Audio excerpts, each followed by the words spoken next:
മതനിരപേക്ഷത ഉൾക്കൊള്ളുന്ന ഈ കേരളത്തിലെ ജനങ്ങളിൽ വലിയ മതിപ്പാണ് ഉണ്ടാക്കിയത്. പക്ഷേ സോഷ്യൽ മീഡിയ എന്താണ് ചെയ്തത്? RSകാരുൾപ്പെടെ RSകാർ പൂരത്തെറി.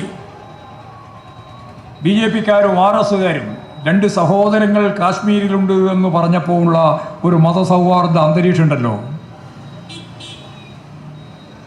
അതിനെ കളങ്കപ്പെടുത്താൻ വേണ്ടിയിട്ട് തയ്യാറില്ല ഈ കുട്ടി എന്നുള്ളത് കൊണ്ട് സൈബർ അക്രമത്തിൻ്റെ അങ്ങേ തലവരെയുള്ള കടന്നാക്രമം ഈ കേരളത്തിൻ്റെ ഒരു മതനിരപേക്ഷ ഉള്ളടക്കത്തിന് നേരെ കൊഞ്ഞനം കുത്തുന്ന നിലപാടാണ്. കേരളം ഗൗരവപൂർവമായി ആലോചിക്കേണ്ട കാര്യമാണ്. ഭീകരാക്രമത്തിൽ നിന്ന് രക്ഷപ്പെടുത്തി രണ്ട് മുസ്ലിം ചെറുപ്പക്കാരെ എനിക്കെൻ്റെ ജീവിതത്തിൽ കാശ്മീരിൽ രണ്ട് സഹോദരങ്ങളുണ്ട് എന്ന് പറഞ്ഞപ്പോൾ അവരെ കടന്നാക്രമിക്കുന്ന ന്യൂ മീഡിയ സംവിധാനത്തെ ഉപയോഗിക്കുന്ന സമീപനം അത് വർഗീയമാണ്, വർഗീയ നിലപാടിൻ്റെ ഭാഗമാണ്. കേരളം ഒറ്റക്കെട്ടായിട്ട് ഭീകരവാദ പ്രസ്ഥാനത്തിനെതിരായിട്ട് നിൽക്കണമെന്ന് പറയുമ്പോൾ ഒരു കാര്യം വളരെ വ്യക്തമാണ്. ഭീകരപ്രസ്ഥാനത്തിന് മതമില്ല. അതെല്ലാവരും മനസ്സിലാക്കേണ്ടുന്ന ഒരു കാര്യമാണ്. ഹിന്ദുവായാലും മുസൽമാനായാലും ക്രിസ്ത്യാനിയായാലും ഭീകരപ്രസ്ഥാനത്തിന് മതമില്ല.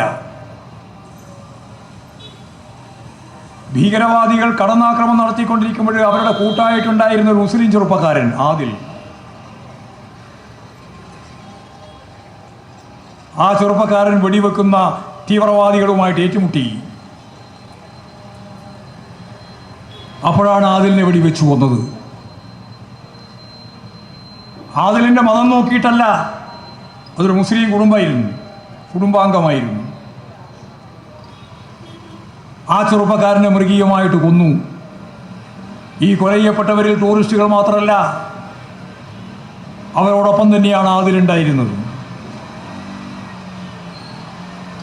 അപ്പോൾ ഭീകരവാദത്തിന് മതമില്ല എന്ന കാര്യം നമ്മൾ നല്ലപോലെ മനസ്സിലാക്കണം. വർഗീയവാദികൾക്കും ഇത് വളരെ ശരിയാണ്.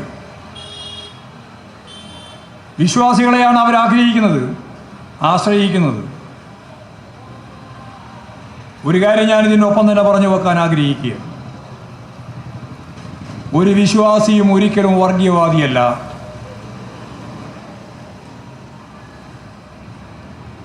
വർഗീയവാദികൾക്ക്, ഭീകരവാദികൾക്ക് മതമില്ല.